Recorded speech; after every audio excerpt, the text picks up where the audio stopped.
sommes maintenant en ligne avec Jules Frutos. Merci beaucoup, Jules, de répondre à nos questions. Vous êtes producteur, vous êtes également co-directeur du Bataclan.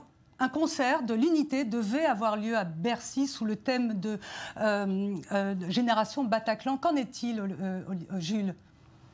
À ce jour, le projet... Bonjour déjà, pardon. Bonjour, merci, oui, pardon.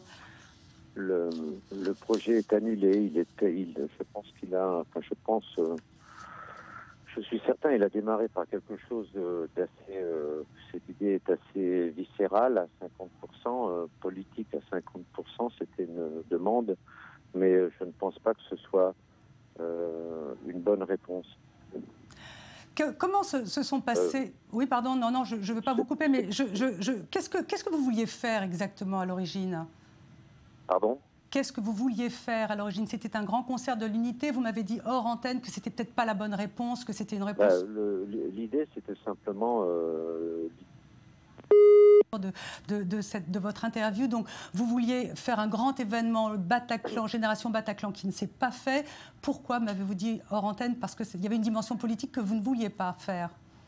Oui, enfin, c'est tout à fait ça. Le fait que ça ne se fasse pas, c'est aussi parce que nous avons jugé, nous avons jugé que ce n'était pas une bonne réponse. En tout cas, ce n'était pas la réponse adéquate à ce massacre qui est assez malheureusement nouveau dans les process de carnage de ces assassins, dans la mesure où les artistes qui étaient sur scène, qui ont continué à jouer, n'ont pas été visés. C'est vraiment le public qui a été canardé immédiatement. Ouais. Donc on est dans une démarche malheureusement un peu neuve, c'est-à-dire de viser le public parce qu'il aime un artiste, parce qu'il a payé sa place pour le voir, parce que ce lien précieux à leurs yeux ne doit pas exister. Donc on est dans une démarche un peu nouvelle. Ce n'est pas le métro, c'est pas un marché, c'est pas un grand magasin. On est quand même dans quelque chose où on a atteint autre chose que Charlie et tout ça. Donc tous ces amalgames et ces réactions sont vraiment délicates. Je pense que dans un premier temps, que toutes les salles continuent. Parce que le spectacle, c'est ça, c'est pas un artiste, c'est des publics, que toutes les salles continuent à fonctionner, à ouvrir et que des gens viennent. C'est déjà la plus belle des réponses. Et puis,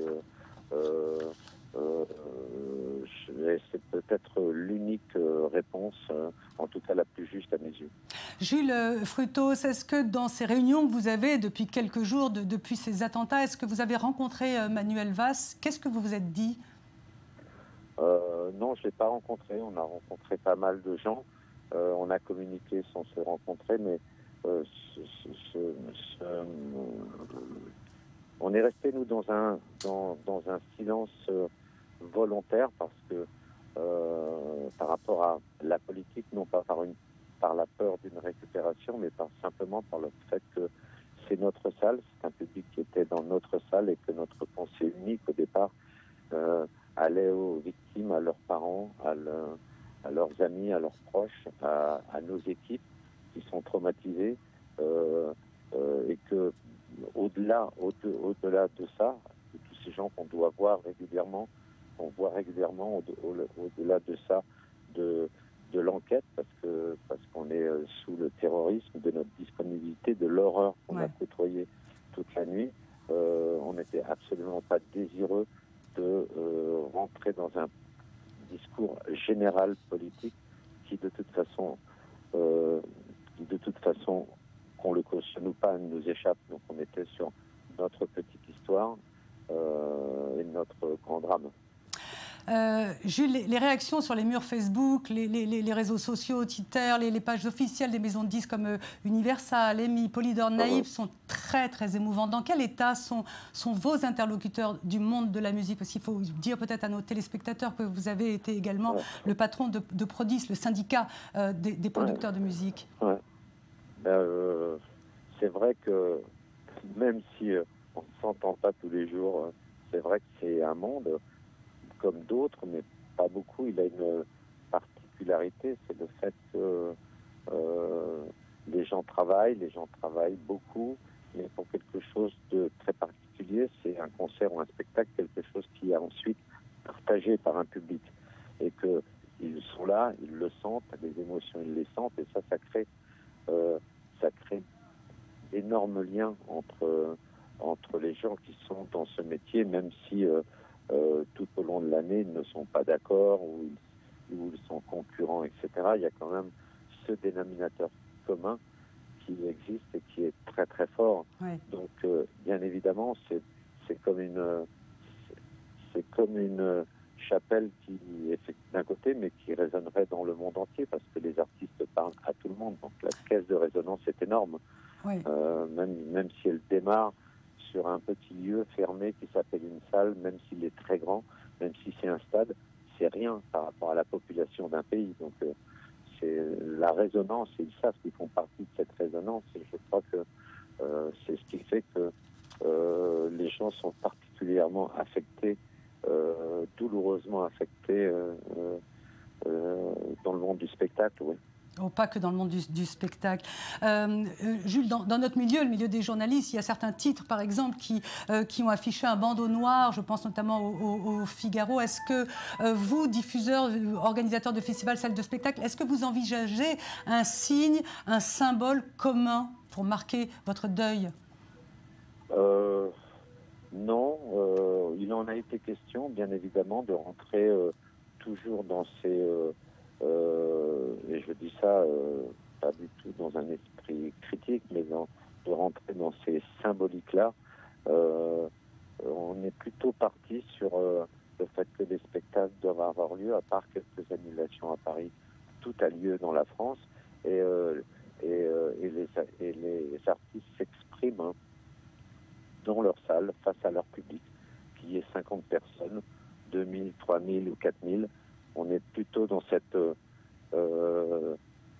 massive communication interne et personnelle que sur la symbolisation. Oui.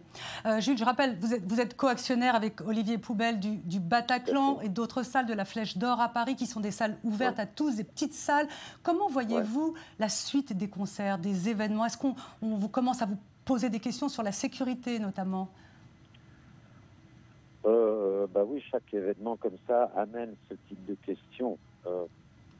Maintenant, la réponse à cette question-là, l'aspect sécuritaire, entre parenthèses, il est essentiellement à mes yeux pour rassurer le public. Vous savez, quand vous avez 5 Kalachnikov qui arrivent devant vous, que vous ayez 15 personnes de sécurité, 7 ou 2 ou 20, c'est la balle qui gagne. Hein. Donc on ne peut pas faire que il y ait des sacs de sable, des barrières devant toutes les salles de spectacle de France. Ouais. Donc arrêtons de penser ça. Non, mais je sais pas, on peut imaginer des contrôles, des fouilles. Ouais, mais vous savez, les gens arrivent armés et tirent, donc les contrôles, les fouilles, les gens qui les font sont au sol. Ouais. Oui, ce qui est arrivé d'ailleurs au Bataclan. Jules Frutos, Olivier Poubelle, votre camarade, s'occupe notamment de la maroquinerie. On connaissait le programmateur de la maroquinerie qui a trouvé la mort vendredi soir au Bataclan. On connaissait le journaliste des Inrocks. Vous avez certainement perdu des amis, des collaborateurs dans cette tragédie. Qu'est-ce qu'on fait maintenant, Jules Frutos? Qu'est-ce que la culture va faire maintenant? Qu'est-ce qu'on répond? Poser le problème de la culture, je ne sais pas. Je pense que c'est d'un seul coup... quelque part limiter, politiser les choses. Les gens dont vous parlez sont des gens qu'on connaissait, dont on était plus ou moins proches. Ouais. Et je pense que la meilleure façon, sincèrement, c'est d'être unis. C'est d'humblement continuer. Merci. Mais pas utiliser ça. Merci voilà. Jules, je suis obligée de vous couper parce qu'il faut laisser la place au journal d'information. Merci beaucoup d'avoir donné cette interview au Culture Mag et à i24 News. Merci.